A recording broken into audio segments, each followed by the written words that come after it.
Thank you for tuning in to V News. You're watching the bulletin. Coming up next, we have your top stories. Deputy Prime Minister Nguyen seeks to accelerate signing of free trade agreement with EU. Vietnam responds to Clean Up the World campaign. Drastic measures needed to boost supporting industry.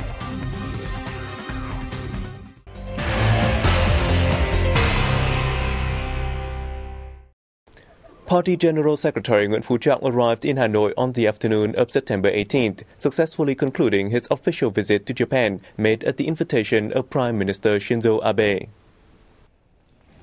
During his 4-day stay, the party chief held talks with Abe, had meetings with Emperor Akihito, President of the House of Councillors Masaaki Yamazaki, and Speaker of Japan's House of Representatives Tadamori Oshima, and received Foreign Minister Fumio Kishida. He also met with representatives from all walks of life and the business community, as well as leaders of Japan's major political parties and major economic groups, and visited Kanagawa Prefecture.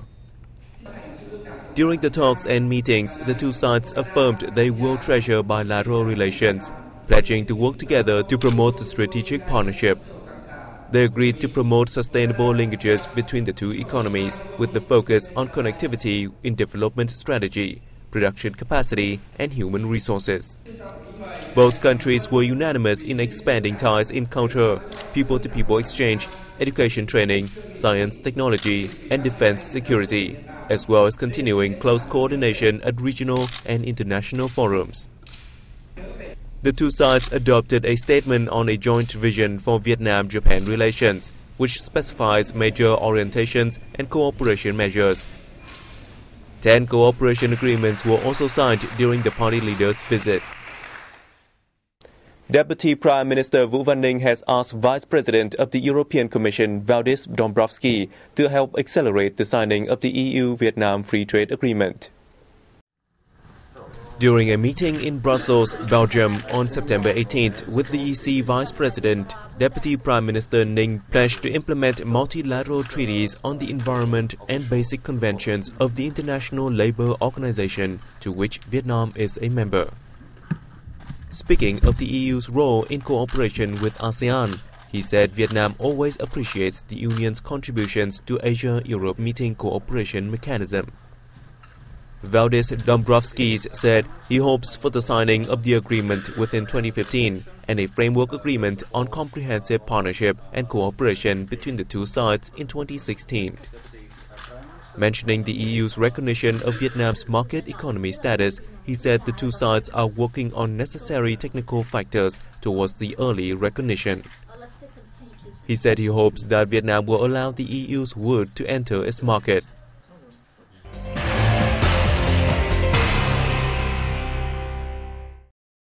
The Ministry of Natural Resources and Environment will work with Nguyen Province and the Australian Embassy in Vietnam to organize activities in response to the campaign Clean Up the World. The campaign, initiated by Australia in 1993, has been launched by the UN Environment Programme globally in the third week of September each year. It has become an important annual environment event, which attracts the participation of hundreds of millions of people across over 130 countries. It gathers businesses, communities, schools, individuals, and countries globally to join activities in improving and protecting the environment, collecting, treating, and recycling waste, and raising public awareness of environmental protection. In Vietnam, this year's campaign is themed Take Action for Sustainable Rural Environment, highlighting the role of Vietnamese rural areas in environmental protection for advanced and sustainable production. Under the campaign, a wide range of activities will be carried out, including hanging slogans and panels on environmental protection in public areas, marching to encourage environmental protection, collecting and treating waste. Community-based disaster risk management was the focus of a workshop in the framework of the Asia-Pacific Economic Cooperation, known as APEC Forum, which opened in the northern coastal province of Quảng Ninh on September 18th. Vietnam is one of the countries bearing the greatest brunt of disasters that kill and injure more than 300 people while causing economic losses of about 1.5% of GDP each year. With the support of the international community, Vietnam has shifted from coping with natural calamities to proactively preventing and moving towards disaster risk management. Under the National Strategy for Natural Disaster Prevention, Response and Mitigation through 2020, Vietnam has enacted a number of preventive measures at both the central and grassroots levels, while integrating related programs and projects into socio-economic development and climate change response plans. The event drew around 100 delegates from the APEC economies and international organizations, aimed at suggesting more solutions and sharing experience for participants in the field, especially when APEC member economies are pushing ahead with the establishment of a self-reliant and sustainable community. The APEC workshop on community-based disaster risk management is one of the 80 initiatives proposed by Vietnam in preparation for the country's hosting of the 25th APEC Summit and related activities in 2017. The Vietnam National Administration of Tourism has called for strengthened activities to respond to World Tourism Day, September 27th, with the aim to raise public awareness of the position and role of the sector. Themed 1 billion tourists, 1 billion opportunities, this year's World Tourism Day is an opportunity to celebrate the transformative potential of 1 billion tourists. In his message sent to countries all around the world, Secretary-General of the UN World Tourism Organization Talef Rifai wrote that more than 1 billion tourists travel to an international destination every year, thus making tourism a leading economic sector that contributes 10% of global GDP and 6% of the world's total export. Vietnam National Administration of Tourism said that Vietnam's tourism sector has enjoyed strong development and proved to be an important economic sector of the country. The number of foreign tourists to the country increased from over 5 million in 2010 to approximately 8 million in 2014. During the period, the number of domestic holidaymakers also surged from 28 million to 38 million. Last year, tourism revenues accounted for 6% of the nation's GDP, up significantly from 3.26% in 2000. As many as 1.97 million Vietnamese people directly or indirectly work in the sector, making up 3.8% of the country's total workforce.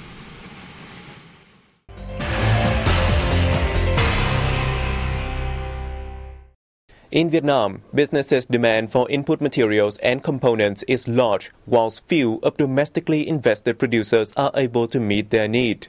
This emerges as a big challenge to state management agencies and requires a bold move to develop the supporting industry in the future. Samsung Electronics reportedly has dozens of vendors in Vietnam, but the number of Vietnamese enterprises engaged in the production chain is modest. Samsung has 6 projects in Vietnam with total registered capital of $11.3 billion, representing huge demand for equipment and components.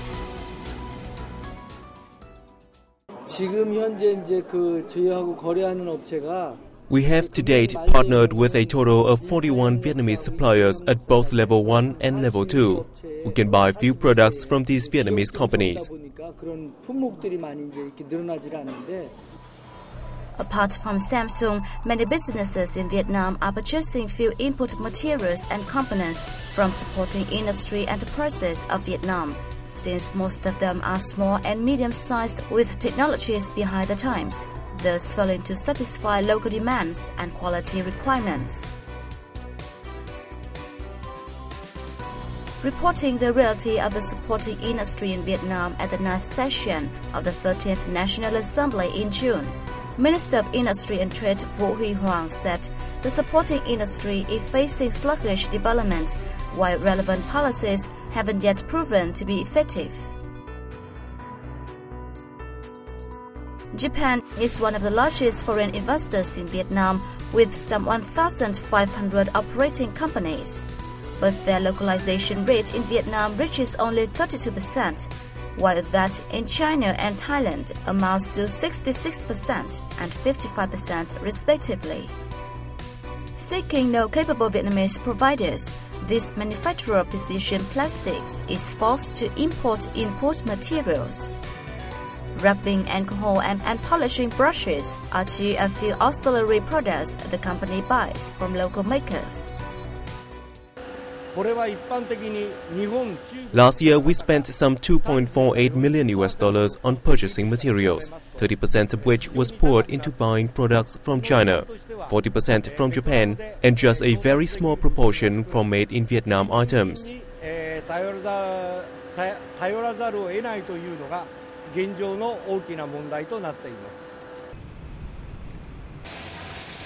Besides electronics and mechanical engineering, the government sector, the country's largest hard currency earner that brought home $24.5 billion last year, is importing half of the materials, driving up garment makers' production costs.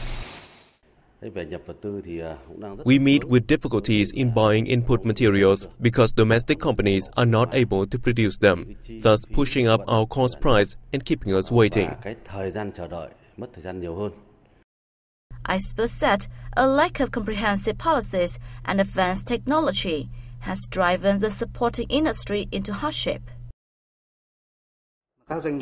Vietnam's supporting industry enterprises were founded only after the reform process was launched in 1986 and mainly took over old technologies and equipment from Eastern European countries, failing to satisfy the existing requirements of giant groups. Another reason is Vietnamese companies involved in the field are short on capital and technologies. Fewer preferential policies to supporting industries make the situation of supporting industries in Vietnam not very good. And the third reason is, I think, the human resources. Japanese companies are looking for the Vietnamese companies who are able to produce good qualified products. Vietnam has issued several documents to encourage the expansion of supporting industries for years, while announcing a master plan on developing the sector by 2020. The plan aims to attract investment in the field, especially those invested by foreign investors and domestic small and medium-sized enterprises. Under the scheme, Vietnam will strive to become a significant link of the global production chain of automobile production, electronics and high-tech sectors by 2030. The recent Vietnam Manufacturing Expo was part of Vietnam's efforts to create a boost to the development of its supporting industry. This was one of several exhibitions held on the second week of September, aiming to promote linkage between domestic component manufacturers and their foreign partners, including those from ASEAN member countries. Our laser cutting machines have been exported to some economies, including Hong Kong, Cambodia, and Australia. We believe that our products meet the requirements of overseas buyers, and we consider the events as springboards to access the regional market. Industrial experts say more should be done to further create a boost to the supporting industry. The state will continue to complete policies in accordance with the reality of the economy, while removing administrative barriers as observed in the investment law. I think enterprises should improve their competence and enhance workforce training while renovating technologies so their products can be used by multinational groups such as Samsung and LG. Last year, Vietnam spent $135 billion on importing production materials, up 12.5% year-on-year, and equivalent to 90% of the country's total imports. This emerges as a challenge to the government and requires its measures to boost the development of the supporting industry to help businesses reduce their dependence on imports of materials and improve the competitiveness of the main products. And that was the end of our news bulletin. Thank you for your attention. For more information, you can always log on to our website at www.vietnamplus.vn. We'll see you soon.